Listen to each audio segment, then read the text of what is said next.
to the modern way, trying to be somebody I'm not, but it's not what I want. Tell me there's another way. All of the lights I chased and now faded. All the cheap thrills were only time wasted. Tell me why society's playing shit to find who I am. Show me there's a higher way.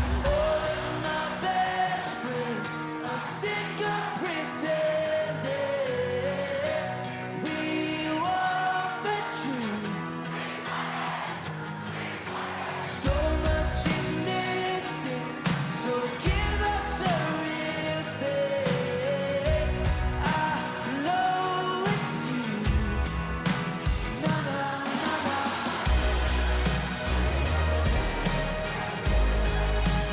Na na na na.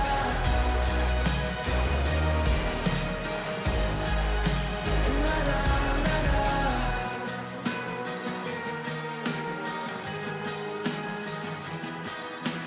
I don't want a stereotype to decide who I am.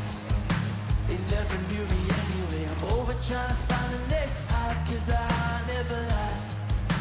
I'ma go another way. All of the lights I chased are now faded. Till it was right, the times they are changing. Tell me why society's plan should define who I am. Surely there's a higher way. All of my best friends are sick of pretending. We want the truth.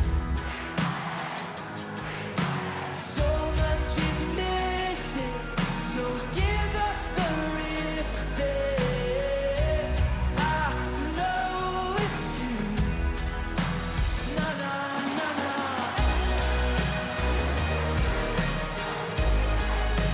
Na na na na.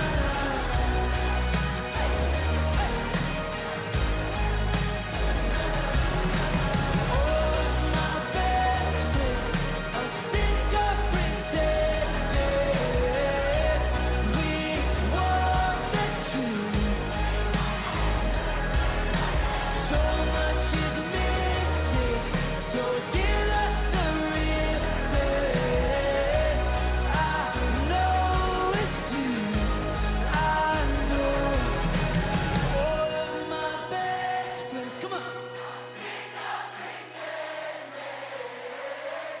We want the truth. So much is missing.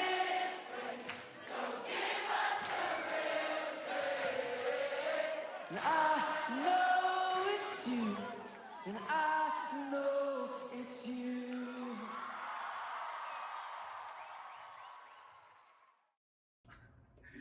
What's up, One Youth? How you guys doing? Welcome to week 2 of the Corona collection.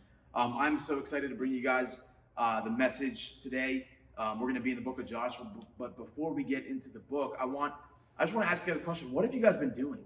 Like, what has been one thing that you guys have been clinging on to during this stay-at-home order, during this quote-unquote quarantine? Like, what is one thing that you guys have been doing? Is it video games? Like, is it attempting TikTok dances? I don't know what it might be for you, but I know one thing that helps me is watching movies. And now, if you guys know anything about me and Carly, or maybe more specifically about Carly, is that she does not like violence or gore or like seeing blood, like any of that. She just doesn't do good. And so one of these movies that I loved so much and was actually on TV this past week was called, it's called Gladiator.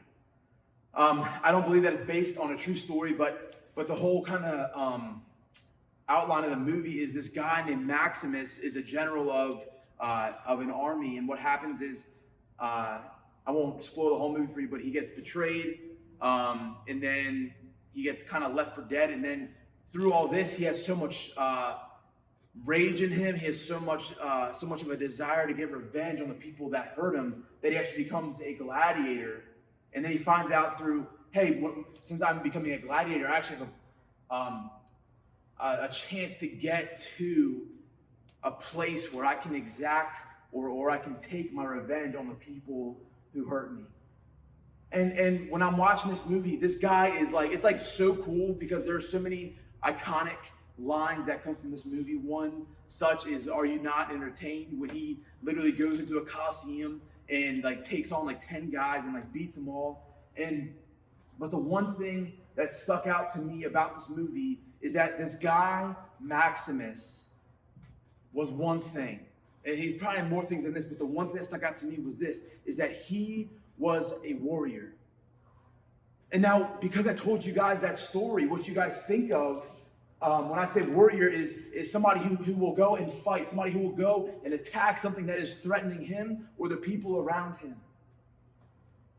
And what I want to talk to you guys about today is kind of two types of warriors.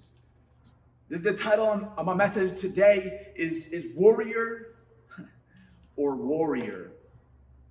And y'all like, okay, Pastor Jake, like I know you like alliteration and all that, but this is essential to kind of what we're doing during this time. And I will show you what I'm talking about exactly. But if you guys are still confused on what I mean by warrior or warrior, I'm getting confused myself up here.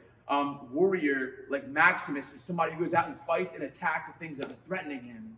But a warrior, sounds no different, I know, is somebody who sits and contemplates and stays in the anxiety and the thoughts. And what happens when you sit in anxiety and thoughts and think about the things that you cannot control, what it does is it cripples you.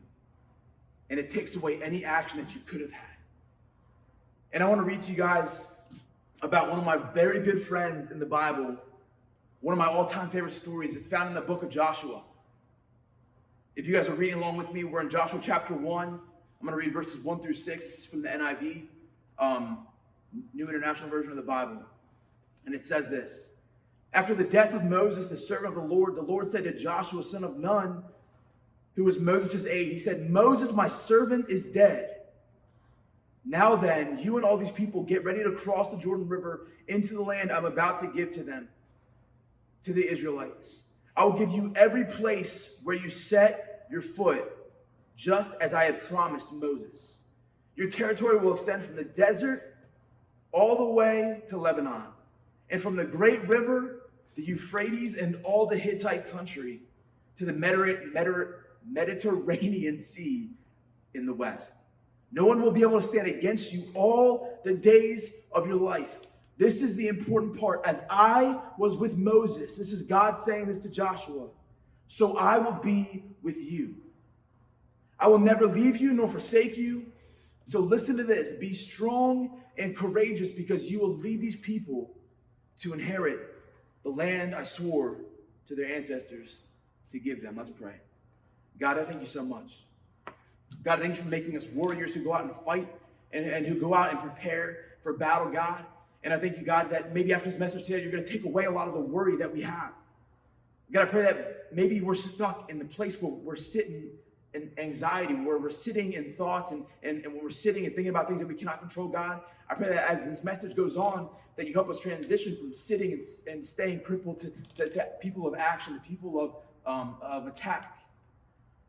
God, I pray that today as I speak, God, that you speak through me, that it's not my words that matter, but it's yours. God, I thank you for your servant Joshua, who did this many years ago, and I pray that we can do it and replicate it today. And God, we love you so much. In your name we pray. Amen. Amen. Hey, so another story about Jake. Are y'all ready? Yeah, y'all ready? Okay, so when I was younger, my parents would always have chores for me to do. They would probably like a lot of you guys are doing right now, or maybe you had to do this weekend, or maybe you've been forced to do since you've been quarantined at home, whether that's scrub the toilet or take out the trash or do the dishes, whatever it might be. I want you guys to know everybody has been where you have been. And the thing that I remember the most about being young and having all these things put on me, I was like, man, Mom, I just want to play Call of Duty. Why can't I just play Call of Duty? She's like, Jake, you can play Call of Duty, but you got to have and complete your responsibilities first. I was like, all right, that makes sense. Like, if I can go back to playing Call of Duty after this, and then I can go back to having fun after I wash the dishes, I guess that's fine. And my parents, they didn't only enforce, or they didn't only make me do things that I quote unquote didn't want to do. one thing that they did when I was younger was every single night, my mom and my dad would call us into the living room, and we each had our spot. You guys know, maybe you have it at your house, maybe you each have your spot on the couch, maybe you each have your own chair, or maybe whatever it is. But they would call us out into the living room, and what would happen is my dad would open his Bible, and he would read to us whatever he had planned for that night. And then after he was done reading, we would talk about it. And then after we were done talking about it, we would pray. And we did this every single night, right before we went to bed. And I'm not gonna lie to you guys, if my mom's watching, which she did last week, I fell asleep a lot during prayer, okay? Because I was just like, I would just think about nothing, and then I would just like fall asleep during the prayer. But the thing is that they created something inside of me.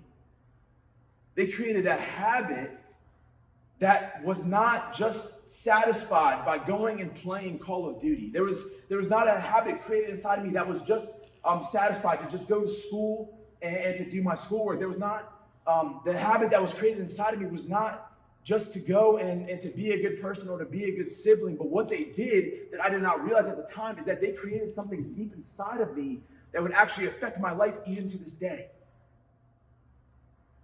And so this is my first point for you guys today, is that another alliteration point. Are you guys ready? Habits are either holy or holy. And I literally got the definitions for you guys. Are you ready? So holy, H-O-L-E-Y, known as an adjective, is defined as having holes or being full of holes. But holy, H-O-L-Y, is an adjective also defined as belonging to, derived from, or associated with a divine power, also known as being sacred. And the thing that I want you guys to know from my story is this, and I will point back to Joshua in just a second, but when I was a child, what my parents did is they instilled habits inside of me that did not have holes in the foundation. What they did is they instilled habits inside of me that connected me to a source that will never run out of water. They connected me to a source that will never run out of power. And that source was Jesus Christ. That source was God the Father. And what they did, and maybe they didn't realize it in the moment, but they were connecting me to the most important thing that I would ever encounter in my life. And the thing is this, is in this time, we go back and we see this verse in Joshua, and what he says is, it starts off very somber, very depressing in the beginning. He literally says, after the death of my servant Moses, this guy Joshua literally was the protege or the apprentice or the student of Moses. And Moses dies suddenly. And guess what? There's still, if you guys know anything about Exodus, when Moses helped to get the people out of Egypt, they disobeyed God. So they were stuck in the wilderness. They were stuck in unknown. They were stuck in inconsistency. They were stuck where there was no life. And what happened was this, is Moses was not able to get into the promised land, and he passed away. And after Moses passed, Joshua was announced and pronounced the leader of the Israelites. And he was put in a place where many people would look at it and be like, that's too much for me. That's too much. That's more than I can handle. But the thing that people don't see, the thing that people, I think, sometimes skip over, is that Joshua was the student. Joshua was the apprentice of Moses, who was the leader of God's people. And now the thing is this. I like to read the Bible I like to read kind of behind the words. I like to read behind the stories, because if you guys know anything about these people, is that they were so close to each other because they had to be. But the thing is this, is that Joshua was handpicked by God because God already knew what was going to happen to Moses. So he knew that someone needed to come behind and replace. and surpass Moses. And the thing is this, is that Joshua got to watch Moses lead. Joshua got to watch Moses listen to God. He got to watch Moses spend time with God. And just like Joshua got to watch Moses, he was prepared for the responsibility that was going to be laid on him. So when Joshua took over, he said, this is overwhelming, but this is not too much for me. Or maybe he did say, this is too much for me. Maybe he said, this is too much for me, but I got a God who's bigger than all of this. And so what happened is Joshua did not look at the circumstances. Joshua did not look at what was going on in his life. What he did was he looked back to the thing that kind of formed his foundation, and that was his habits. You see, Joshua's habits were holy, which means that they were connected to a source that would not run out. They were not connected to how smart Joshua was. They were not connected to how popular Joshua was. They were not connected to how cool Joshua looked when he did a TikTok dance. They were not connected to those things. And the thing that we have to know in this time of our quarantine, of Corona, is that there is preparation in the process. There is preparation in the process. This, I talked about it last week, and this whole time that we've been given, we talked about this on districts, or at districts on Wednesday. What you do at this time, do not be idle. That means don't just sit there and just be. You have to be working on something, craft something. Whether it's reading a book, whether it's spending time in prayer, like there has to be something that you're doing because you're creating habits with a whole lot of time. But what are your habits going to be? Are they going to be connected to something that will supply some water that will never run out, or will they be full of holes? I encourage you guys, man, develop some habits right now. Write down things that you guys can do throughout this week. I know one thing that I do that helps me is I have the reminder app on my phone. Without that thing, I would be way worse off than I am now, which I'm still pretty not very organized, but it helps me stay connected. I have a reminder at 5 a.m. every day, which is before I wake up. It says, read your Bible, spend time with the one who created you. And I see that because most of us pick up our phones when we wake up, and that's the first thing that I see. And for some of us, it's maybe it's putting down our cell phone. Maybe it's going into a different room and not having any devices around you, whatever it is. But the thing is, the same with me as it was with Joshua, is that somebody took the time to tell us, hey, your habits matter. And maybe they didn't tell us that, but maybe they're showing us that. But my parents taking me every single night. Sometimes I would fall asleep. Sometimes I would daydream and not pay attention. But what they did is they instilled something deep inside of me that created a hunger and a thirst for something that could not be quenched by something that was full of holes, but by something that was associated with the divine power, and that was sacred. And so what Joshua did in the times that Moses was leading were the most important. That is why you guys are so special. That is why you guys go through so much stuff in your schools. I heard somebody say this once. The easiest way to kill something is when it is in seed form. And if you don't know what I'm talking about, if you have a potted flower, or you have soil in a small pot, and you put a seed in the soil, what's the easiest way to make sure that no flower comes out? Or no flower sprouts and blooms? I'm sorry, I'm not a botanist, okay? I don't know if that's the right term. The best way and the most efficient way to make sure that seed never becomes anything is to take it out of the soil, which offers nutrition and life to the seed. And that's why there's suicide in high school. That's why there's peer pressure at literally every single age ever.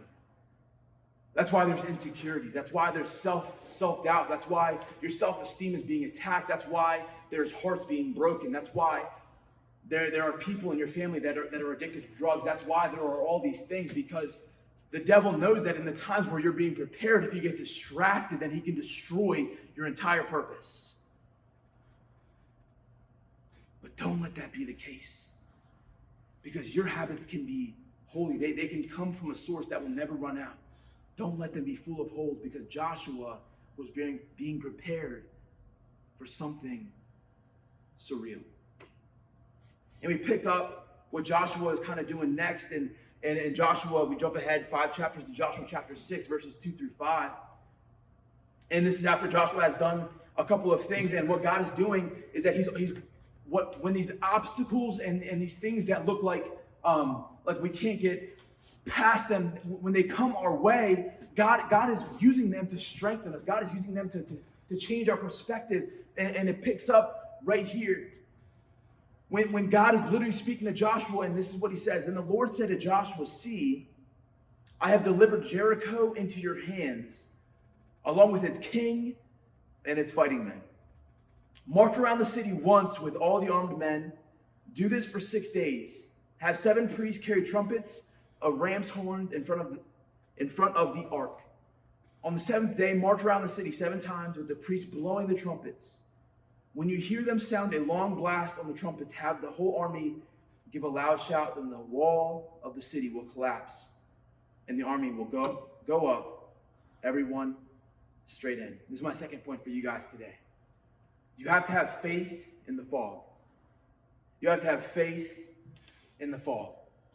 My beautiful wife, Carly, she helped me articulate my points and kind of narrow down what I wanted to say in this. And we were talking about this, and we were driving somewhere at the time, and one thing that came to my mind is literally we were in the car, and I don't know if you guys have ever been in the car with your parents, or maybe you drive yourself.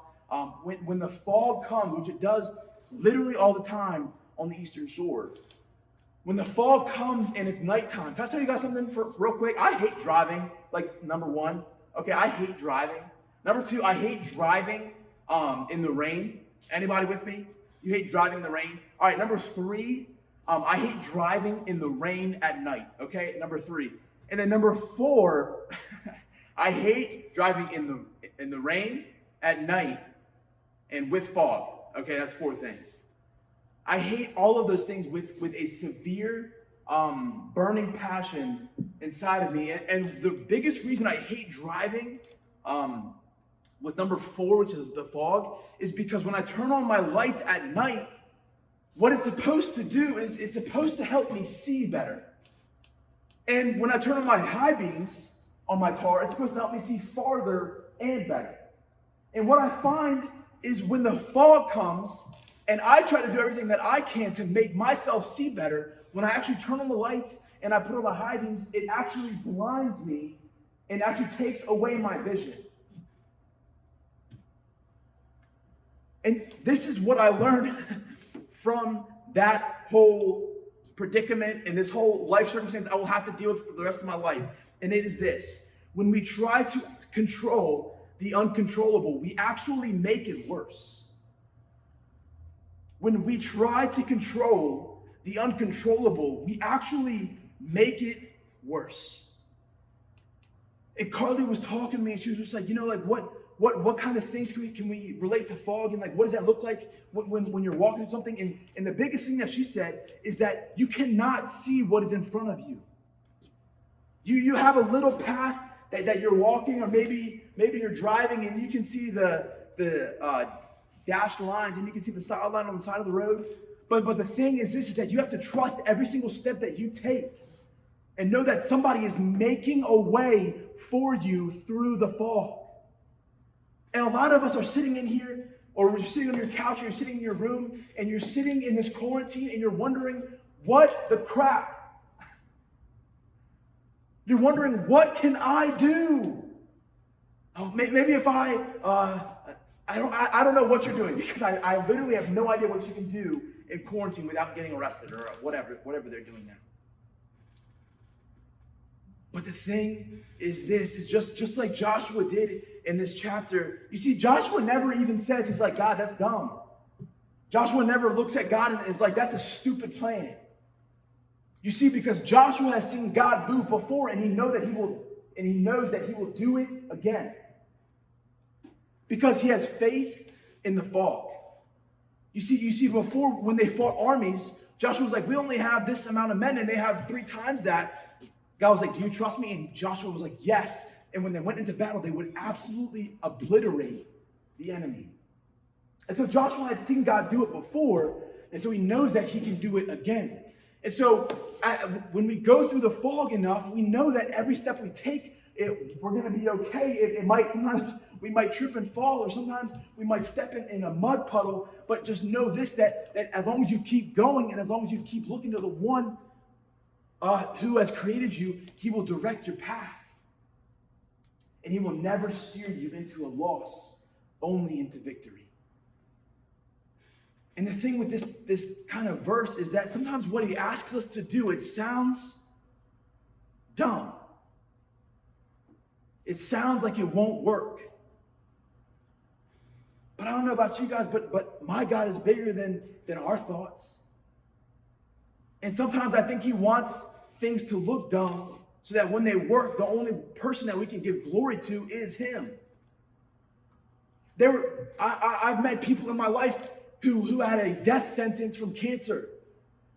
And people started praying for them, and people started believing for them. And you know what happened? They would go back to their doctors. They would get a report. They said, we don't know what happened, but your cancer is completely gone. There is not one single trace of it inside of your body. And the person that went back to that doctor, they said, I know what happened. You see, the people around me, they had faith in something that they could not see. They believed in something for my life that maybe I could not even see. They had faith in the fog, and what happened is that he did the unthinkable with impossible circumstances. You guys see, the reason that God or the Lord or whatever you want to call it kind of asked Joshua to march around the city is because it was heavily fortified by walls. It was impenetrable. The walls were the strength of the enemy. The walls were the strength of the enemy. And we see Joshua sit there and simply listen. And what he did is he had faith in the fog. And now I can imagine all these Israelites who are literally following Joshua around the city are like, this is stupid, this is dumb, this guy's an idiot. We're literally walking around the walls. I haven't even gotten my steps in. This city is not even that big. Like, if we're going to be doing this, can we walk around a bigger city? But the thing is that through Joshua's faith, God would make other people's faith even bigger at this moment. And this is my last and final point for you guys. Then it comes in Joshua 6, verse 20. When the trumpet sounded after the 7th time, the army shouted, and at the sound of the trumpet, when the men gave a loud shout, the wall collapsed, so everyone charged straight in, and they took the city. This is the thing that I want you guys to know. The title of my message today, which if you guys remember, it's Worrier, which means like you fight and you beat up things and whatever, or Worrier. You sit crippled in anxiety. You sit crippled in the thoughts of things that you cannot control. But this is my last and final point for you guys today, is that there is freedom in the fight. There is freedom in the fight. This guy Joshua, all he did was simply obey God. All he did was simply listen to the instructions that God had given him. And it might have looked dumb, and it might have